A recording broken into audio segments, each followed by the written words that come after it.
Hola a todos, bienvenidos a un nuevo podcast de Better Vida, un espacio para compartir conocimiento adquirido viviendo, estudiando, trabajando y emprendiendo fuera de nuestro país de origen. Les hablan Edwin Calvache y Paula Restrepo, esposos, padres y compañeros de proyectos.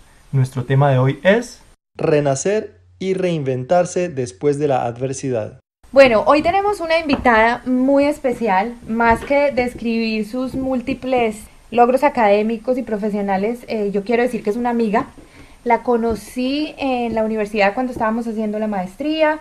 Ella es Beatriz, mexicana, y nos conocimos, yo pienso que por esas conexiones que tiene uno con la gente de su misma cultura, digámoslo así. Betty y yo hicimos clic inmediatamente, no tomábamos las mismas clases, de hecho yo creo que estaba yo un año más adelante que ella, pero creo que por cosas de los grupos y de estar muy involucradas en actividades extracurriculares nos conocimos.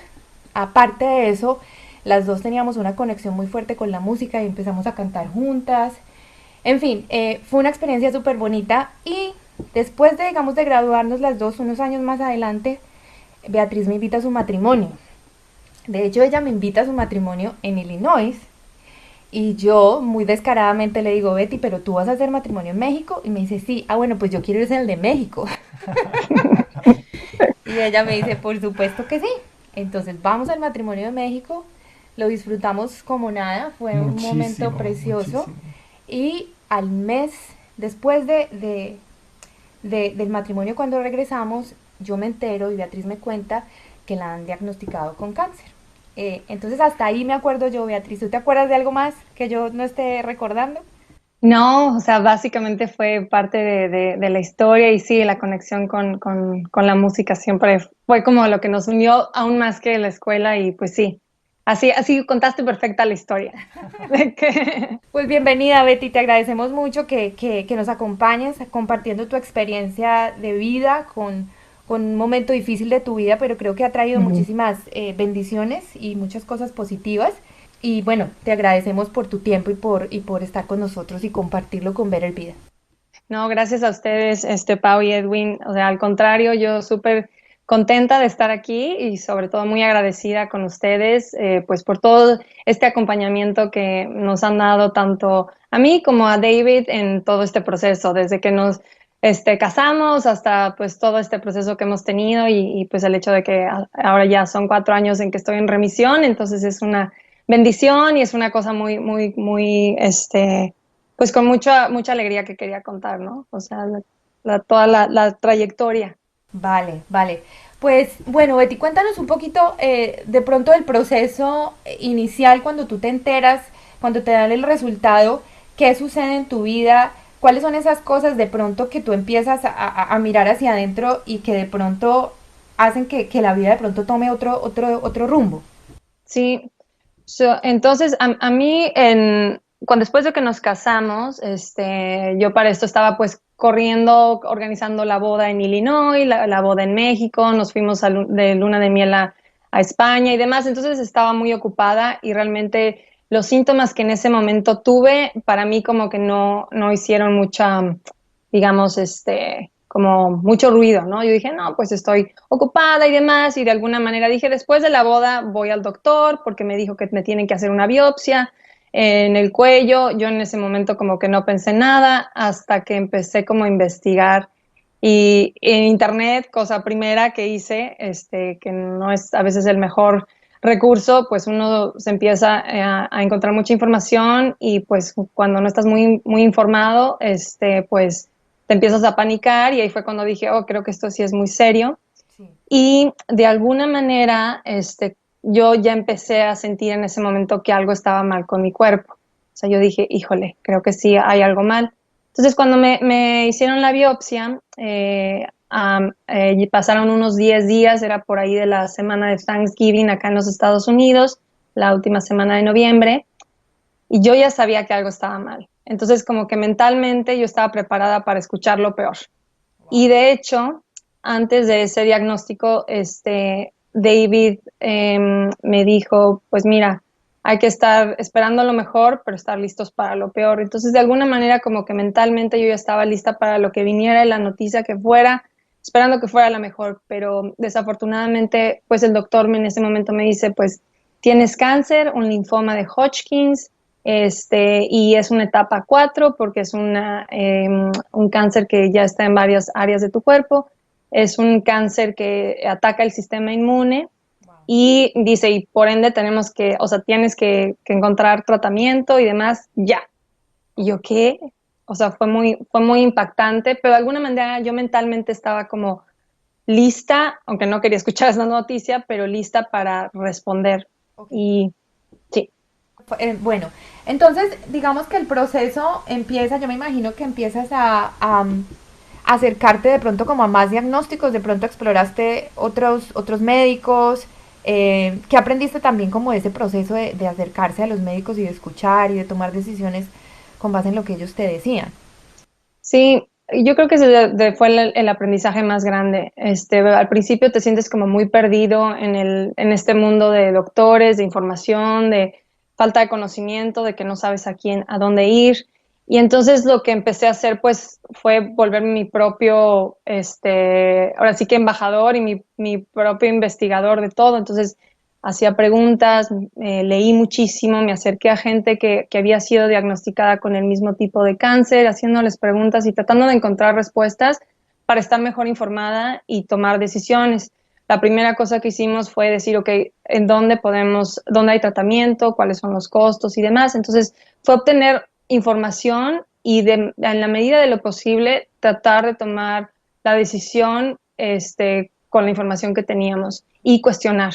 O sea, una de las cosas que aprendí fue que los doctores tienen el conocimiento, sí, pero se vale hacer preguntas, se vale que te repitan la información, es tu derecho como paciente, sobre todo para que estés tranquilo y establecer una relación de confianza y de respeto pues con todos los proveedores de salud en ese momento, tanto las enfermeras como los doctores. Entonces fue ese proceso, obtener información y de alguna manera prepararme mentalmente para lo que iba a venir. Ok, entonces digamos que durante el proceso, digamos que ya tú decides cuál es el camino a seguir y me imagino que toman una decisión informada en cuanto al método o al tipo, digamos, de tratamiento al que te ibas a enfrentar. ¿Qué pasa durante ese proceso, digamos, de sanación, digámoslo así? Ujú. Una de las cosas que creo que fue como muy interesante desde el proceso de todo esto fue que yo pasé por como todo obviamente un carrusel y una montaña rusa de emociones, ¿no? Al principio estaba con muchísimo dolor en mi corazón, dolor en lo que no podía hacer según yo y con mucho miedo, tenía mucho miedo de lo que iba a pasar, del hecho de que pues es una situación de vida o muerte. Sí. Y de ahí pasé como a la tristeza, mucha tristeza. Después me enojé, estaba muy enojada con todo. Yo decía, ¿por qué me tocó esto a mí? Y demás. Y después de ahí fue como un momento de decir, pero no de nada sirve preguntarme el por qué. Más bien tengo la oportunidad de decir, esta es mi realidad y qué quiero hacer con ella.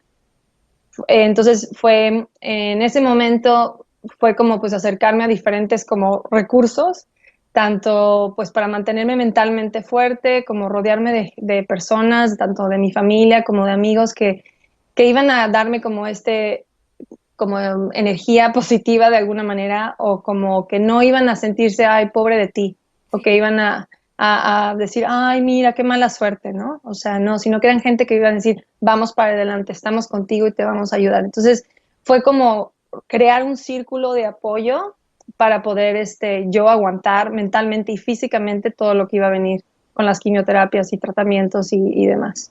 Wow, yo creo que eso es algo, pues cuando uno no está, lógicamente, caminando en tus zapatos, Beatriz, uno lo ve desde afuera y uno dice, bueno, de pronto yo cómo respondería a una situación como esas. Y eso es lo que lo hace de pronto más interesante. En el caso tuyo, a pesar de estar ahí con el problema, tú nunca desfalleciste y dijiste, hasta aquí llegué. Uh -huh. Siempre fue como, bueno, pasaste por el proceso que tenías que pasar, de rabia, tristeza, ¿por qué, por qué, por qué?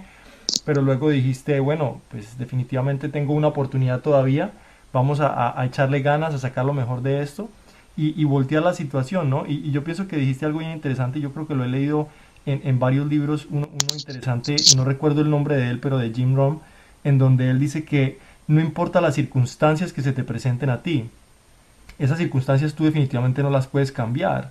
Es simplemente algo que te sucede y nos va a suceder a muchos en diferentes maneras y a otros también, ¿cierto? Pero lo interesante Ujú. del asunto fue que tú dijiste, no, es que esta es mi circunstancia, pero al fin y al cabo, a pesar de no poderla cambiar, la que cambio soy yo. Y empezaste de pronto a cambiar una perspectiva. Y me gustaría entender un poquitico más de ese cambio que tú hiciste y decir, bueno, ¿cómo lo empezaste a manejar más allá de solamente el tratamiento? ¿Me entiendes? Ujú. Sí, yo creo que uno de los temas más importantes fue el de cómo compartes este tipo de noticias con la gente que quieres para que no se sientan mal o no realmente se sientan como sin la posibilidad de ayudarte, ¿no? Que creo que esta como impotencia de poder de ayudar al otro es como de los sentimientos yo creo que más fuertes que cualquier persona puede experimentar. Entonces, lo que hice fue llorar al principio, pero yo esta parte de aceptar mi realidad, que esto sí, que no era una pesadilla, sino era una realidad, y decir, ok, ¿cómo voy a digerir esta información conmigo y cómo la quiero compartir? O sea, ¿cuál es el como compartirla para qué? Entonces, una de las cosas que hice es, antes de compartir la noticia con cualquier persona, mis familiares, mis papás, mis hermanas y la familia de mi esposo, fue decir, ok, ¿cuál es el plan de acción? Para poder compartir, esto es lo que estamos pasando, este es el tipo de situación y esto es lo que vamos a hacer.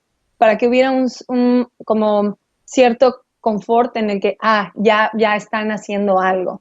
Entonces creo que eso fue uno de los, creo que lecciones aprendidas más importantes, porque cuando yo hablé con mis papás y les conté, yo estaba muy tranquila.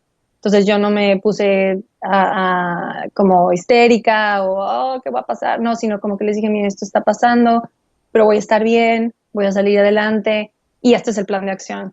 Pero tuve que pasar por un proceso mental de decir, ok, ¿cómo voy a contar esto, no? Y sobre todo que en algunos, sobre todo en países en Latinoamérica, este tipo de circunstancias, y también acá en Estados Unidos, a veces es tabú y muchos tenemos miedo de contar este tipo de situaciones, que aunque no son nuestra culpa, pero hay un miedo en decir, ¿qué van a pensar los demás de mí, no?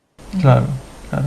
Bueno, y digamos pensando en eso, porque mira qué interesante lo que tú me dices, que aparte, digamos, de solucionar tu propio tema sola, digamos, ir batallando contigo misma con la noticia y con lo que iba a pasar, pues también te estabas preparando para darle la noticia a los demás y pues también darles como tranquilidad, ¿cierto? Eso me Sí. parece también muy bonito porque es muy poco egoísta, pero también es muy bonito el aprendizaje porque siento que lo que vas a recibir de los demás pues va a venir mejor, ¿cierto? Porque finalmente los estás preparando con un enfoque más positivo. Pero ahora mi pregunta es, ¿qué crees tú, digamos, de las actitudes de tus amigos alrededor o de la familia que tuviste alrededor fue más ayuda para ti? Yo sé que acabas de mencionar que dijiste que, digamos, la actitud positiva de la gente era lo que más te servía, ¿cierto? Que obviamente Sí. alguien que te dijera, no, Betty, qué pesada, no, qué mala suerte, pues obviamente eso no iba a ayudar. Pero hay algo más de pronto que tú viviste alrededor de tu familia que tú dijeras, esto que hicieron fue clave para mí, este mensaje que me mandó este amigo fue súper importante, porque muchos de los que estamos alrededor a veces no sabemos cómo reaccionar. Sí, y yo creo que el hecho de que me decían, estamos pensando en ti, porque para esto yo o sea, estaba aquí en Estados Unidos y toda mi familia en México, y el hecho de que te dijeran, estamos pensando en ti, mandé ciertas oraciones y demás, para mí fue como que muy importante de que, ok, hay todo un grupo de personas que están pensando y mandándome buena energía y oraciones para los que son muy religiosos y demás. O sea, eso como que me dio mucha fuerza, saber que había personas que estaban pensando en mí y deseando que me recuperara lo más pronto que se pudiera. Entonces, eso me dio mucha fuerza. Y en general también lo que me ayudó mucho fue que, sobre todo con mi familia, no era tanto hablar del cáncer como tal o de la enfermedad, sino más bien de cómo estás, qué te ayudamos, oye, ya viste este video chistoso, o sea, como que tratar de levantar mi ánimo para no enfocarnos siempre en que, ay, está pasando por esto, ¿no? Claro, tratar de que la vida siguiera un poco más normal. Exacto, en la medida de lo posible tratar de mantener cierta normalidad y de hecho en el trabajo fue igual, o sea, tratar de, yo seguí trabajando en la medida de lo posible y dije porque, o sea, quiero seguir sintiéndome productiva y demás, ¿no? Para que me dé ánimos. Total. Bueno, y cuando tú llegas entonces a este punto en donde ya estás con un plan de acción, cuando ya estás dentro del tratamiento, cuando ya le has comunicado a todos esos familiares y amigos, entonces yo pienso que viene un proceso bien interesante y es el de decir, bueno, pienso yo desde afuera, pero quiero que tú me digas si ese es el caso, qué es lo que es verdaderamente importante en la vida, cuál es mi misión aquí y de pronto en qué forma nos reinventamos, Ujú. si se puede decir, si se puede decirlo de esa manera. Sí, yo creo que es como un proceso que todos los humanos pasamos de alguna u otra manera. Algunos tenemos que, pasamos por una situación casi de vida o muerte como para darnos cuenta de que qué es lo más importante para nosotros, cuál es como nuestra misión, cuál es nuestro objetivo, que nuestra vida va más allá de las actividades que hacemos, sino más bien del legado que queremos dejar en los demás. Y entonces ese proceso fue como sumamente para mí un poco catártico porque, o sea, yo estaba súper ocupada y hasta que no me pasó esto fue cuando dije, ¿qué es importante para mí? ¿Cuáles son los valores que son más importantes para mí? Y fue como un cuestionamiento muy, muy fuerte y dije, pues si voy a tener la oportunidad de vivir, o sea, tengo un, como dicen acá en Estados Unidos, un second chance, una segunda oportunidad, pues, ¿qué es lo que quiero hacer, no? Y qué es cuál es el legado que quiero dejar de mí para los demás y de cómo los demás se van a beneficiar de alguna manera de las cosas que yo he hecho o creado. Total, Qué porque bonito. muchas veces, Beatriz, nos olvidamos de qué es lo que es verdaderamente importante, ¿no? Nos encargamos de establecer o hacer lo que es urgente y el corre-corre, el día a día, esto, lo otro, estamos ocupados, pero se nos pasan esos pequeños detalles, esos momentos que suceden en la vida, que son pequeños pero grandes momentos que tenemos que vivir, la familia, la salud, Ujú. los amigos, el placer, el darte tu propio placer, se nos olvida por ese corre-corre.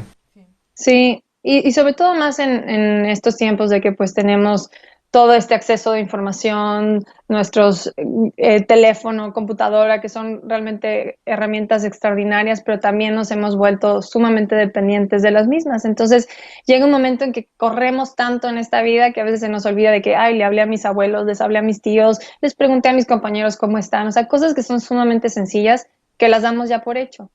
Y una de las cosas que sí aprendí es que, o sea, el hoy, las acciones, pequeñas acciones que hacemos son las que realmente definen no nada más nuestro presente, nuestro futuro inmediato, pero el futuro que queremos construir.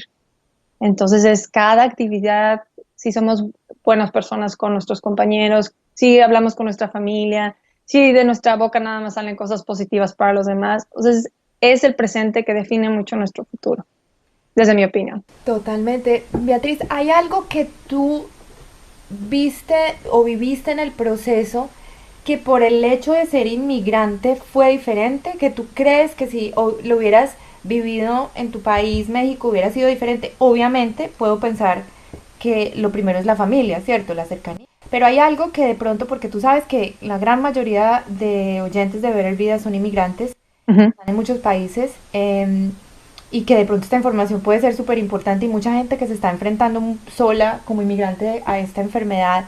¿Hay algo de eso, del hecho de ser inmigrante que tú crees que pueda ser interesante en el proceso o que te enseñó algo más?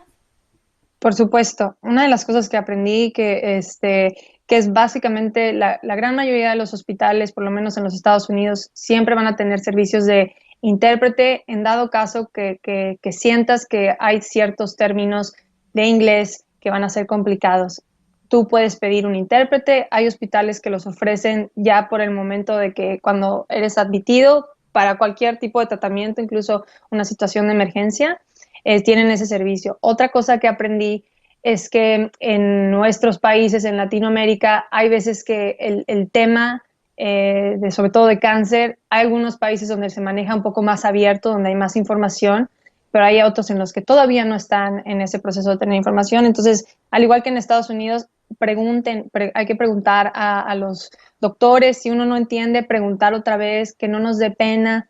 Eso es algo que aprendí. Y que siempre, de la medida de lo posible, ir acompañado de un familiar o de alguien de suma confianza que esté junto a ti durante la consulta, para que esta persona también pueda escuchar lo que el doctor o la enfermera o el especialista diga, para que entonces tú sepas muy bien exactamente qué pasó, porque en muchas circunstancias no te acuerdas de absolutamente nada de lo que te dijeron, de nada, es como se borra de tu mente. Sí. Mira qué interesante todo eso que nos estás contando y sé que también hay muchos recursos para la gente en general. Cuando la gente se enfrenta, digamos, a situaciones de estas, digamos, dónde pueden encontrar información, dónde pueden encontrar de pronto apoyo psicológico, la familia, donde también puede encontrar recursos para ayudar más, digamos, pues como a las personas que están pasando por el proceso. Sí, afortunadamente con esto del acceso a la información en Internet, hay muchos recursos que están disponibles en inglés y en español. Por ejemplo, la organización cancer.org tiene información sobre todos los tipos de cáncer, apoyo psicológico, financiero, hospitales por especialidad y demás que ayudan a los pacientes o a los familiares para entender mejor la enfermedad o entender qué tipo de tratamientos existen. Ese es un recurso muy bueno. Otro recurso que es sumamente interesante, sobre todo para los inmigrantes que de alguna manera tengan un seguro de gastos médicos limitado y que estén en una situación de este tipo de enfermedades, incluso una enfermedad muy rara, el NIH, el Instituto Nacional de Salud, acá en los Estados Unidos, tiene servicios que son en muchos casos gratuitos con los estudios clínicos o los clinical trials, y ellos también tienen acceso a información en español y en muchos otros idiomas al alcance de cualquier persona que esté en este país. Yo participé en uno de sus estudios clínicos y la verdad el servicio fue increíble, y eres parte de tu caso, se vuelve un recurso y un ejemplo para otros pacientes con el tipo de enfermedad que tú tienes. Entonces esa es como tu contribución de alguna manera a la ciencia. Y los tratamientos ahí, siempre y cuando seas parte de un estudio y seas aceptado, son gratuitos, y ellos corren sus estudios en varios hospitales en todo Estados Unidos. Entonces, no nada más es aquí en Washington, D.C., es también en otros hospitales, pero el NIH.gov chica, ellos también tienen acceso a esa información. Otro recurso que sí puedo compartir también es como toda la medicina de alguna manera complementaria, o la manera como de sanar a tu cuerpo. Yo utilicé acupuntura, musicoterapia, también meditación y la parte más importante, la alimentación. O sea, es un tema sumamente interesante, no de que haya cambiado totalmente, radicalmente mi alimentación, pero sí soy una, así, promotora de mantener tu cuerpo físicamente sano, saludable y mentalmente sano, para que aguante tu cuerpo en caso de que tenga que combatir una infección o un tipo de enfermedad. O sea, a mí me ayudó mucho que yo estaba físicamente muy, muy sana, había corrido un maratón un año antes de que había sido diagnosticada, y eso me ayudó a aguantar. O sea, mi cuerpo estaba físicamente muy fuerte, y además que con la alimentación también ayudó mucho. ¿Y hubo algún cambio en la alimentación que tú dijeras que fue particularmente importante y relevante, sobre todo como por el tipo de alimentación que tenemos los latinoamericanos, ¿cierto? Que a veces hay ciertas tendencias de nuestra alimentación que no necesariamente son completamente saludables. Sí. Exacto, saludables. Uh-huh. Sí, básicamente, o sea, no hice un cambio sumamente radical, simplemente, o sea, utiliza ahora como más verduras que antes, trato de no comer nada que sea artificial en la medida de lo posible, mucha agua simple, y sobre todo reducir el nivel de estrés. eso es básico y sumamente importante para que el cuerpo sane. Qué importante. Y sí, muchas veces en esa carrera loca de nuestra vida, el estrés a veces está como en sus niveles más altos y muy seguramente no contribuye para nada en una situación así. Sí. Bueno, Betty, yo sí quisiera que nos contaras y para el público de Ver Vida un poquito, ¿cómo te reinventaste tú? Porque a veces tú sabes que escuchamos casos como el tuyo y leemos de muchas personas que están pasando por algo parecido, pero a veces escuchar un caso en particular con todas sus notas es muy interesante. ¿Cómo te estás reinventando? ¿Qué cambió en tu vida? Y qué te hace sentir hoy en día que diste ese renacer, pues que llegaste a ese renacer. Sí, pues es como el reinventarme, como tú bien dices, continúa. Claro. Pero creo que a mí lo que me ayudó realmente fue que después de que me dicen el doctor, ya estás en remisión, después de haber pasado por todo lo que pasé y del trasplante de médula que también tuve, me dice, ¿qué vas a hacer? Y le digo, voy a regresar a estudiar otra maestría. Y me dice, ¿pero cómo?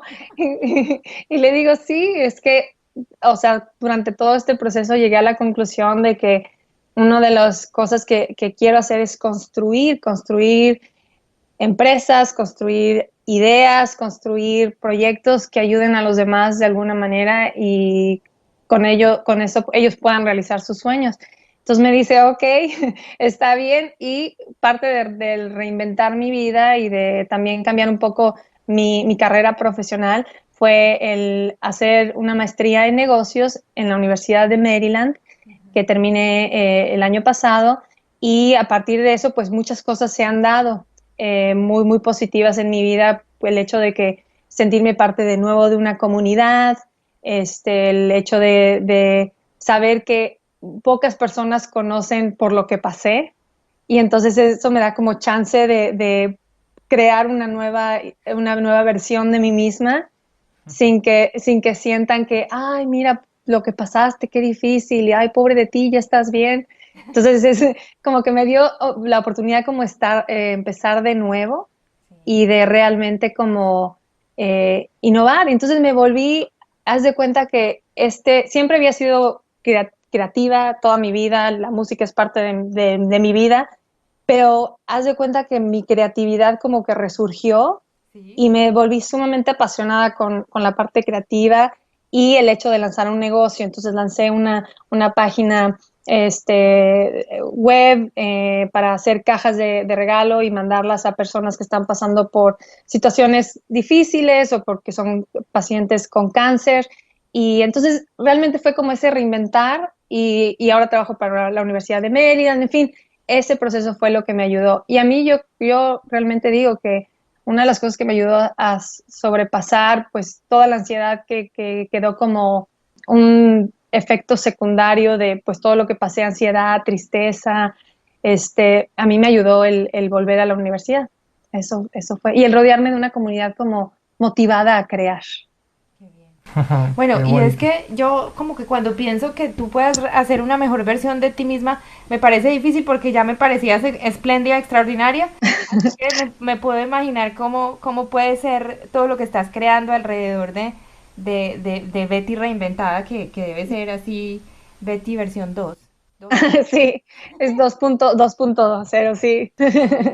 Qué maravilla, Betty, me alegra muchísimo, no sabes la alegría que me da pues como ya escuchar esta parte de la historia, eh, ya digamos como en el futuro, yo que la pude vivir cuando pues nos contaste y obviamente pues a través del proceso dentro del acompañamiento que podíamos darte desde la distancia, pero me hace muy feliz y creo que es una lección muy bonita para mucha gente que te está escuchando. Hay algo, nosotros siempre hacemos esta pregunta al final de los podcasts, que no te hayamos preguntado, que tú creas que es importante que la gente sepa dentro de todo este proceso. Sí, yo creo que algo para compartir con todos los que escuchan es que realmente no hay un caso que sea igual al tuyo, no porque a una persona tuvo cierto resultado va a ser el mismo que tú tengas. O sea, tú puedes crear de alguna manera tu propia historia, a pesar de que hay cosas como en mi caso, una enfermedad que no puedes controlar, pero como tú lo dijiste muy bien, Edwin, es tú tienes la opción y la libertad de elegir cómo vas a responder. Entonces, yo creo que el hecho de que veas al futuro y que tengas la esperanza de un futuro mejor es la mejor medicina para cualquier tipo de dificultad que se presente en tu vida. Oh, qué lindo, Beatriz, qué lindo. Yo verdaderamente aplaudo tu tenacidad, tu positivismo, tus ganas de salir adelante y esa resiliencia, ¿no? Porque muchas veces a una persona le duele el dedo del pie y entonces se le acabó el mundo, ¿no? Y estamos hablando de una enfermedad que es compleja, muy compleja, y tú lograste sacarla adelante, a pesar de que hay diferentes personas que lo asumen de diferente manera, en fin. El punto que quiero dar es que definitivamente vale la pena que tú sientas, tú que nos estás escuchando, sientas que hay opciones para ti, no te quedes en el por qué, hay que ir adelante y seguir pensando en que sí se puede. Hay un libro muy bonito que yo me leí hace algún tiempo que se llama Baila hasta que caiga la lluvia, y yo creo que lo que hizo Beatriz representa completamente ese libro. Ella bailó y bailó hasta que definitivamente cayó la lluvia. Así que se lo recomiendo completamente. El autor es Andrew Jobling, fue escrito en el 2011. Y habla también de un caso particular de una persona que cayó o se dio cuenta de que su madre tenía cáncer, y hay pues una historia bien bonita alrededor de esto, pero habla también de la resiliencia de la señora, de cómo tuvo un proceso de carrusel, como tú lo dijiste, altos y bajos, tristezas, furia, rabia. Y luego también la familia, cómo reaccionó dentro de ese proceso y cómo toda la familia alrededor de esa persona hizo muchos cambios en su vida también. Y eso fue también lo bonito de la historia de este libro. Y bueno, se lo recomiendo a todos. Bueno, y que también habrá que aplaudir a los que estuvieron cerca de ti en este proceso. Yo sé que tu esposo, me imagino que jugó un papel fundamental, tu familia, Sí. que también hay que darle su mérito, ¿no? Por supuesto, y creo que la lección más grande que aprendí fue, yo siempre estaba acostumbrada a hacer todo yo, y en esta situación pues me volví como más de que era momento de reconocer que necesitaba ayuda y de que estaba bien, y la ayuda vino de mi familia, de mi esposo, de mis amigos y de personas que ni siquiera me conocían y que me brindaron su mano y que me recibieron y que me apoyaron en todo este proceso. Entonces, yo les agradezco a todos, a mi familia, a mi esposo, obviamente, a mis suegros, a ustedes, obviamente, y a todos los que apoyaron. Y sí, que acuérdense que no están solos. Siempre alguien va a tender la mano. En los momentos más difíciles, la ayuda siempre llega, de los lugares menos esperados. Entonces, no, ahora sí que no hay que dejarnos vencer, y la esperanza siempre es lo que nos va a mantener hacia adelante. Claro que sí, Beatriz. Pues nuevamente muchísimas gracias. De verdad que tenemos mucho que aprender de ti también. Y bueno, gracias a todos por escucharnos. Esperamos siempre generar espacios de discusión y aprendizaje. Los esperamos en el próximo podcast, porque siempre habrá una Better Vida.